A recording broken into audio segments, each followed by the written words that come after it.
इस bomb blast में 4 लोग बुरी तरह घायल हो गए। किसी का पूरा शरीर झुलस गया तो किसी का हाथ अलग हो गया। एक घायल टूटे हाथ के साथ सड़क पर मदद मांगता नजर आया। ब्लास्ट के बाद पूरी छत पर सिर्फ खून ही खून बह रहा था। जांच में पता चला कि ब्लास्ट में जो घायल हुए हैं वो खुद ही विस्फोटक सामान बना रहे थे जब ये हादसा हुआ।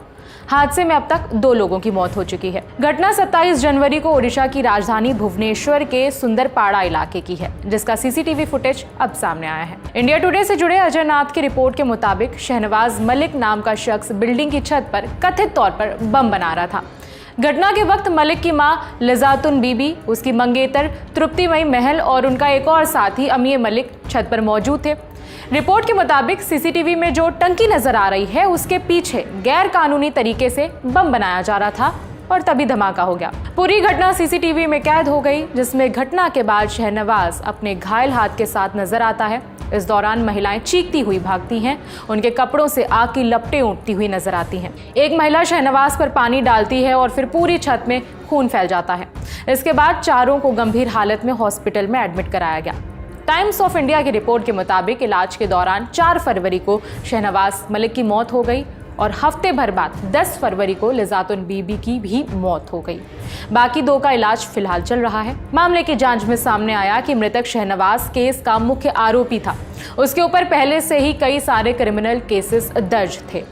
भुवनेश्वर के डीसीपी ने बताया कि शहनवाज मलिक का आपराधिक रिकॉर्ड है। जांच के दौरान घटनास्थल से बारूद बरामद हुआ है, जिससे वहां बम बनाने की आशंका और ज्यादा पुख्ता हो गई है। डीसीपी जगमोहन मीना ने बताया कि शुरुआती जांच में सामने आया कि मुख्य आरोपी किसी प्रकार की आपराधिक गतिविधि की योजना बना रहा था, जिसके लिए वो बम भी बना रहे होंगे।